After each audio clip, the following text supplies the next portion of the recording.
అదే RTV app వార్తల్ని క్షణాల్లో చదివే అవకాశం ఉంటుంది. ఒక న్యూస్ పేపర్, ఒక టెలివిజన్ ఛానల్ మీ చేతుల్లో ఎప్పుడూ ఉంటాయి.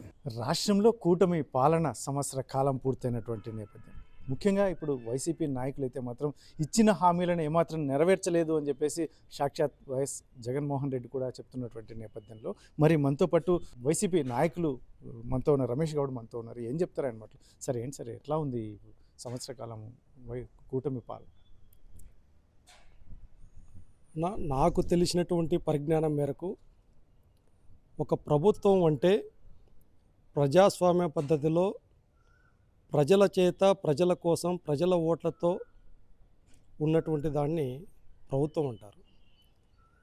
ఈ విధంగా నిరంతరం దాదాపు కూటమి ప్రభుత్వం ఏర్పాటైనటువంటి సంవత్సర కాలంగా ప్రతి నిమిషం, ప్రతి గంట, ప్రతిరోజు కూడా నిత్యం ప్రతిపక్ష పార్టీలకు సంబంధించినటువంటి నాయకులపైన దౌర్జన్యాలు, కేసులు, అరెస్టులు, మరొక పక్క ప్రజలకు ఇచ్చినటువంటి హామీలను నెరవేర్చలేక అబద్ధపు హామీలతో అధికారంలోకి వచ్చిన తర్వాత ఏదో ఒక అంశాన్ని తెరపైకి తీసుకొని రావటం, ఆ అంశంతో కాలం గడపడం, తద్వారా ప్రజల యొక్క మైండ్ని డైవర్ట్ చేయటం, డైవర్షన్ పాలిటిక్స్తో కాలం గడుపుతున్నటువంటి పరిస్థితులు ఇవాళ చూస్తూ ఉన్నాం మనం రాష్ట్రంలో కూడా.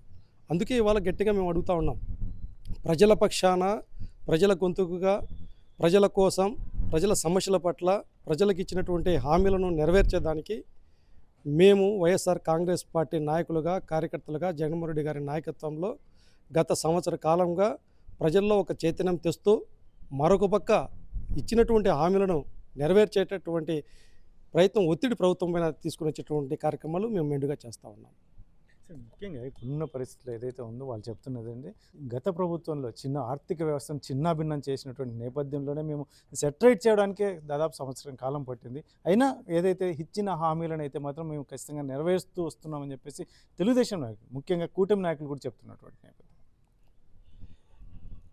గత 5 సంవత్సరాల్లో 2019 నుంచి 2024 వరకు జగన్మోహన్ రెడ్డి గారి నాయకత్వంలో ఈ రాష్ట్రంలో జరిగినటువంటి అభివృద్ధి కావచ్చు, సంక్షేమం కావచ్చు, ప్రజల పట్ల, ప్రజల సమస్యల పట్ల ఆయన పడినటువంటి తపన కావచ్చు, ఈ భారతదేశ రాజకీయ చరిత్రలో ఒక చరిత్ర. మరి అటువంటి సందర్భంలో ఇవాళ ఉన్నటువంటి ముఖ్యమంత్రి చంద్రబాబు నాయుడు గారు కావచ్చు, అదే లోకేష్ గారు కావచ్చు, ప్రశ్నిస్తా అని చెప్పినటువంటి జనసేన పార్టీకి సంబంధించినటువంటి అధ్యక్షులు పవన్ కళ్యాణ్ గారు కావచ్చు, ప్రతి ఊరు తిరిగి ఈ రాష్ట్రం శ్రీలంక అయిపోతూ ఉంది, అప్పుల పాలైంది, మేము వచ్చిన వెంటనే దాన్ని ఫుల్ఫిల్ చేస్తాం, లేకపోతే అప్పులు చేయకుండా ఈ రాష్ట్రంలో ఉన్నటువంటి అభివృద్ధిని సాధిస్తాం, లేకపోతే ఇచ్చినటువంటి జగన్మోహన్ రెడ్డి గారి కన్నా మించి మేము అభివృద్ధి చేస్తాం, సంక్షేమాన్ని అందిస్తామని చెప్పి ప్రగల్భాలు పలికారు కదా. ఆ రోజు ఇదే లోకేష్ గారు, రెడ్ బుక్ స్టార్ లోకేష్ గారు ఏం చెప్పారు? ఇచ్చినటువంటి హామీలు నెరవేర్చలేకపోతే మా కాలర్ పట్టుకొని అడగండి అని చెప్పినటువంటి వ్యక్తి లోకేష్ గారు.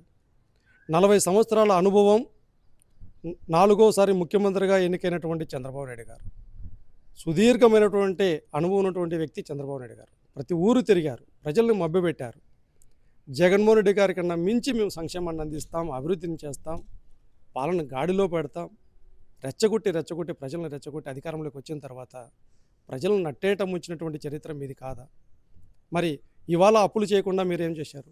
వచ్చినటువంటి సంవత్సర కాలంలో దాదాపు 1,60,000 కోట్ల రూపాయలు అప్పులు చేశారు. అప్పులే కాదు, ఈ రాష్ట్రంలో జరిగినటువంటి కేవలం ఈ సంవత్సర కాలంలో విద్యుత్ ఛార్జీల పేరుతో 15,000 కోట్ల భారాన్ని, ప్రజల నెత్తి మీద భారాన్ని మోపారు. సబ్ రిజిస్టర్ ఆఫీసులో ల్యాండ్కి సంబంధించినటువంటి భూములకు సంబంధించిన రిజిస్ట్రేషన్ ఛార్జీలు పెంచారు. ఈ విధమైనటువంటి అన్ని విధాలుగా ప్రజలను ఇబ్బందులు పెడుతూ, ప్రజల నెత్తిపైనే మీరు భారం మోపుతూ, మరొక పక్కన వేలాది కోట్లు, దాదాపు 1,50,000 కోట్ల అప్పులు చేసి మీరు ఏ విధంగా చేస్తూ ఉన్నారు? ఈరోజు పరిపాలన మీరు ఏ విధమైనటువంటి పరిపాలన చేస్తున్నారు అనేసి ఈరోజు ప్రజలు చూస్తూ ఉన్నారు, మేధావులు చూస్తూ ఉన్నారు, వివిధ ప్రజా సంఘాల నాయకులు చూస్తూ ఉన్నారు. కేవలం అధికారంలోకి వచ్చి ప్రతిపక్ష పార్టీలను ఇబ్బందులు పెట్టేదానికి మాత్రమే మీరు వచ్చారు, కానీ ఈ ప్రజలకు సంబంధించినటువంటి సమస్యల పట్ల కానీ, ప్రజలకు సంబంధించినటువంటి యొక్క బాగోగులు చూద్దామనే ఉద్దేశం అయితే మీకు లేదు అనేసి ఈ సందర్భంగా ఈ సంవత్సర కాలంలో తెలిసిపోయింది. ప్రజలే డిసైడ్ అయిపోయారు.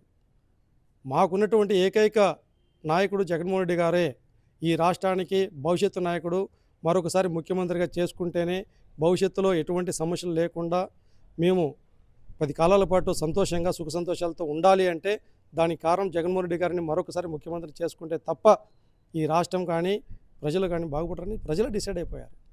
అందుకే ఇవాళ చూస్తూ ఉన్నాం, రాష్ట్రంలో ఎక్కడ చూసినా కూడా జగన్మాన్ స్మరణ, జగన్ జగన్ జగన్ జగన్. మా పార్టీకి సంబంధించినటువంటి వ్యక్తులు చనిపోయినప్పుడు, మా పార్టీకి సంబంధించినటువంటి కార్యకర్తలను పరామర్శించే దానికి పోయినప్పుడు కనుక ఆంక్షలు విధించటం, ఎన్నో కేసులు పెట్టడం, భయభ్రాంతులు గురి చేయటం, నిత్యం జగన్ జగన్ జగన్. ఇవాళ చూస్తూ ఉన్నారు, ప్రజలంతా చూస్తూ ఉన్నారు, మేధావులు చూస్తూ ఉన్నారు. మేము కూడా చెప్తా ఉన్నాం, మా పైన దాడులు చేస్తూ ఉన్నారు, కేసులు పెడతా ఉన్నారు, దౌర్జన్యాలు చేస్తూ ఉన్నారు. అన్నిటినీ తట్టుకుంటాం, అన్నిటినీ మీ యొక్క ధైర్యంగా తట్టుకుంటాం. ప్రజల పక్షాన, ప్రజల గొంతుకుగా నిరంతరం పోరాటం చేస్తాం. వైఎస్ఆర్ కాంగ్రెస్ పార్టీ నాయకులకు కానీ, వైఎస్ఆర్ కాంగ్రెస్ పార్టీ కానీ సవాళ్ళు అనేటటువంటిది కొత్త కాదు. సవాళ్ళతో పుట్టినటువంటి పార్టీ పునాదే సవాళ్ళతో కూడినటువంటి పార్టీ. ఇచ్చినటువంటి మాటకు కట్టుబడి ఎన్ని ఇబ్బందులకైనా కూడా కష్టాలకు ఓర్చుకొని పుట్టినటువంటి పార్టీ వైఎస్ఆర్ కాంగ్రెస్ పార్టీ. మరి ఇవాళ మేము తట్టుకుంటాం, నిలబడతాం, ప్రజల గొంతుకుగా, ప్రజల కోసం ఈ ప్రజాస్వామ్య వ్యవస్థలో ప్రజాస్వామ్యబద్ధంగా ప్రభుత్వం పైన పోరాటం చేస్తాం.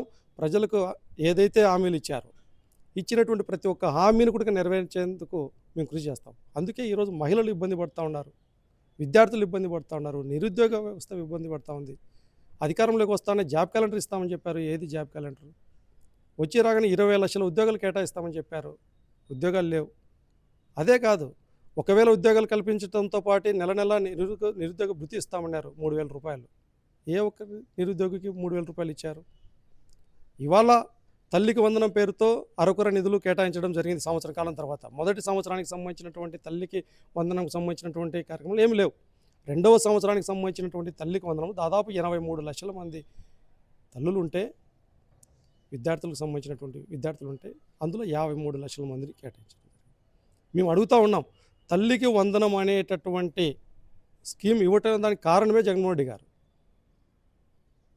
40 సంవత్సరాల సుదీర్ఘ అనుభవం చెప్పుకున్నటువంటి చంద్రబాబు నాయుడు గారు, మేము అడుగుతూ ఉన్నాం, మీ పేరు చెప్తే వినపడేటటువంటి ఏ ఒక్క పథకమైనా ఉందా ఈ రాష్ట్రంలో?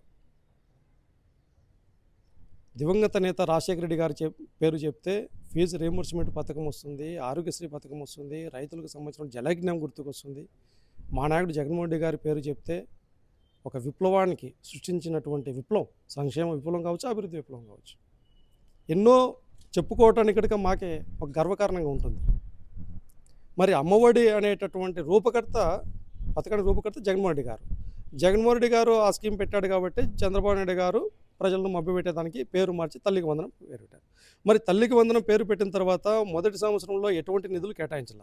సంవత్సర కాలంగా జగన్మోహన్ రెడ్డి గారు, అయ్యా మీరు చెప్పారు ఈ రాష్ట్రంలో ఉన్నటువంటి మహిళలు ఇబ్బంది పడుతూ ఉన్నారు, చదువులకు దూరం అవుతున్నారు విద్యార్థులని చెప్పి రాష్ట్ర వ్యాప్తంగా పోరాటాలు చేస్తూ ఉంటే, జగన్మోహన్ రెడ్డి గారు చేసేటటువంటి పోరాటాలను తట్టుకోలేక మీకు ఇవ్వటం ఇష్టం లేకపోయినా ఈరోజు తల్లికి వందనానికి సంబంధించినటువంటి అరకొర నిధులు కేటాయించారు. అంటే పథకం పెట్టడానికి జగన్మోహన్ రెడ్డి గారి కారణం, ఆ పథకానికి రెండవ సంవత్సరంలో నిధులు ఇవ్వడానికి కారణం జగన్మోహన్ రెడ్డి గారు మాత్రమే.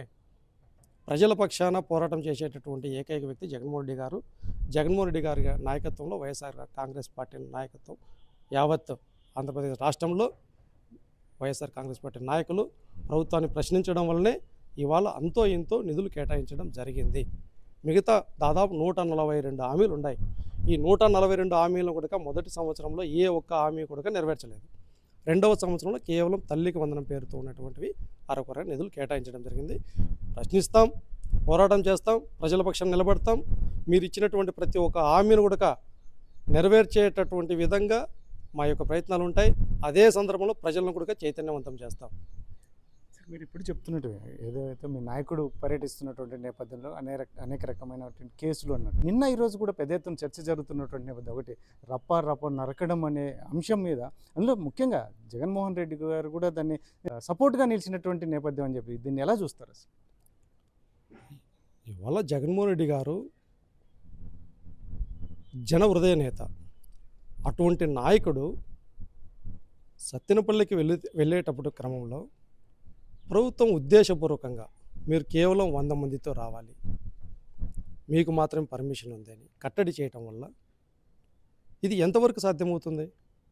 మరి తండోపతండాలుగా ప్రపంచంలో జనాలు వేలాదిగా లక్షలాదిగా వచ్చినందుకు అక్కడ ఎవరో ఒక వ్యక్తి తను కూడా టీడీపీ పార్టీకి సంబంధించినటువంటి ఒక అబ్బాయి ఒక సినిమా డైలాగులు పెట్టుకొని ఒక ప్లకార్డు ప్రదర్శిస్తే ఆ ప్లకార్డును పట్టుకొని అందులో ఉన్నటువంటి అంశాన్ని పట్టుకొని 2 రోజుల పాటు మీడియా అంతా కేవలం ఆ యొక్క జగన్మోహన్ రెడ్డి గారి ప్రోగ్రామ్ని, జగన్మోహన్ రెడ్డి గారికి జనాలు వచ్చినటువంటి విధానాన్ని చూసి ఓర్చుకోలేక దాన్ని డైవర్ట్ చేయాలా, ఏదో ఒక విధంగా ప్రజల యొక్క మనసును డైవర్ట్ చేయాలనేటువంటి ఒక దురుద్దేశంతో ఆ ఒక కేవలం ఒక అంశాన్ని పట్టుకొని లాగుతూ ఉన్నారు. ఈరోజు మీరు మాట్లాడుతూ ఉన్నారే బుచ్చయ్య చౌదరి గారు,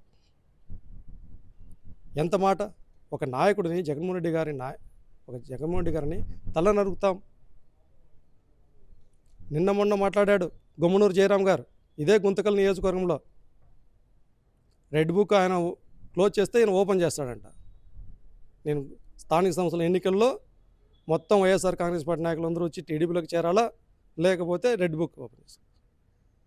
మరి ఎన్నికలకు ముందు ఇదే పవన్ కళ్యాణ్ గారు, మా దగ్గర అన్నీ ఉండే సాక్ష్యాలు ఉన్నాయి, రెచ్చగొట్టి ఆవేశం స్టార్ ఊగిపోయి కొడకల్లారా రండి చూసుకుందామని చెప్పి మాటలు విన్నామా? ఇదే లోకేష్ గారు మాట్లాడితే సైకో అనే మాటలు మాట్లాడారు. భూస్థాపితం చేస్తామనే మాటలు ఈరోజు మాట్లాడుతున్నారా? మరి ఆ మాటలు ఎక్కడో ఒక అబ్బాయి తీసుకొని వచ్చి ఒక ప్లకార్డు పట్టుకొని ప్రదర్శిస్తే దానికి జగన్మోహన్ రెడ్డి గారికి ఆపాదించి జగన్మోహన్ రెడ్డి గారు ఎక్కడ సమర్థించారండి? అంటే ఇంకొక విషయం సార్, అక్కడ జరుగుతున్నది ఏంటంటే జగన్మోహన్ రెడ్డి గారు గతంలో కూడా మేము పోలీసుల అధికారులను ఎక్కడ దాక్కున్నా వదలం, విదేశాల్లో ఉన్నప్పుడు ఉంటే కూడా మేము తీసుకొస్తాం అన్నట్టుగా మాట్లాడుతున్నటువంటి ఈ విధానం, ఎందుకంటే ఒక మాజీ ముఖ్యమంత్రి ఇలా మాట్లాడడం ఎంతవరకు సబబని కూటమి నాయకులు ప్రశ్నిస్తున్నారు. జగన్మోహన్ రెడ్డి గారు యావత్ పోలీస్ డిపార్ట్మెంట్ను ఏదైనా ఒక మాట అన్నట్టు రుజువులు ఉన్నాయా? జగన్మోహన్ రెడ్డి గారి నోటి నుంచి వచ్చినటువంటి ప్రతి మాట కూడా చాలా క్లియర్గా చెప్పడం జరిగింది.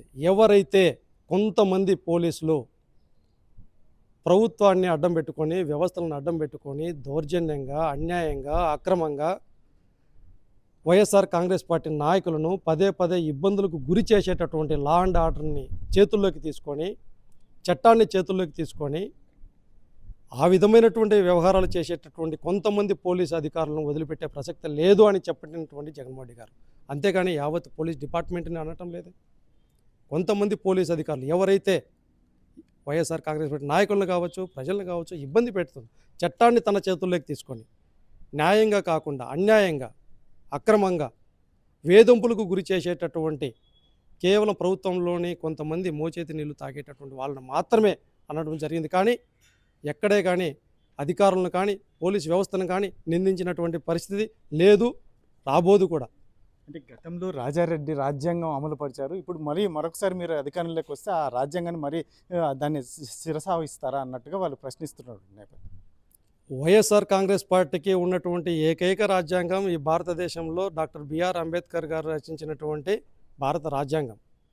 భారత రాజ్యాంగం అనేటటువంటి విధానంలోనే ప్రజాస్వామ్యబద్ధంగా ఇప్పటికీ పోరాటం చేస్తున్నాం. అదేవిధంగా దాన్ని పూర్తిగా నమ్మినటువంటి వ్యక్తి జగన్మోహన్ రెడ్డి గారు. గతంలో బిఆర్ అంబేద్కర్ గారు రచించినటువంటి ఏదైతే భారత రాజ్యాంగాన్ని నమ్మినాడు కాబట్టి గత 5 సంవత్సరాల్లో కూడా లా అండ్ ఆర్డర్ అనేటటువంటి దాన్ని చాలా ఎంతగా అంటే తన మనస్సాక్షితో ఈ ప్రభుత్వం పాలన అందించాడు. అంతేగాని ఎవరో చెప్పినట్టు రాజారెడ్డి గారి రాజ్యాంగం, ఈరోజు వీళ్ళు చెప్పినటువంటి రెడ్ బుక్ రాజ్యాంగం, లేదంటే ఇంకొక రాజ్యాంగం అనేటటువంటిది వైఎస్ఆర్ కాంగ్రెస్ పార్టీ సిద్ధాంతం కాదు, విధానం కాదు. మేము క్లియర్గా చెప్తా ఉన్నాం, మాకున్నటువంటి రాజ్యాంగం డాక్టర్ బిఆర్ అంబేద్కర్ గారు రచించినటువంటి భారత రాజ్యాంగం. దాన్ని పవిత్రంగా చూసుకుంటాం, పవిత్రంగా ప్రజాస్వామ్య పద్ధతిలో పరిపాలన భవిష్యత్తులో కూడా అందించేటటువంటి నాయకుడు జగన్మోహన్ రెడ్డి గారు. సార్ ఫైనల్గా ఇప్పుడున్న పరిస్థితుల్లో మీరు చెప్తున్నాడు సొంత సోదరి జగన్మోహన్ రెడ్డి గారి చెల్లెలైనటువంటి వైఎస్ షర్మిల కూడా చెప్తున్నటువంటి ఏదైతే ఉందో ఆయన వాడుతున్నటువంటి భాష కరెక్ట్గా లేదు అని చెప్పి చెప్తున్నటువంటి చంద్రబాబు నాయుడు గారి యొక్క రాజకీయం మాకందరికీ తెలిసినటువంటి విషయమే, ఈ రాష్ట్ర ప్రజలకు అందరికీ తెలుసు. కుటుంబంలోని వ్యక్తుల మధ్య, అన్నదమ్ముల మధ్య, అన్నా చెల్లెల మధ్య, ప్రతి ఒక్కరు ఎవరి మధ్య అయినా కూడా కుట్రలు కుతంత్రాలతో చేసేటటువంటి వ్యక్తి చంద్రబాబు నాయుడు గారు. ఆయన చేసేటటువంటి రాజకీయంలో పావుగా ఈరోజు షర్మిలమ్మ గారు ఉన్నారనేటటువంటిది బహిరంగ సత్యం. ప్రతిరోజు చూస్తూ ఉన్నాం మనం ఆయన చేసేటటువంటి స్టేట్మెంట్లు కానీ, ఆయన చేసేటువంటి వ్యాఖ్యలు కానీ, జగన్మోహన్ రెడ్డి గారి పైన విషం చిమ్మటం కానీ.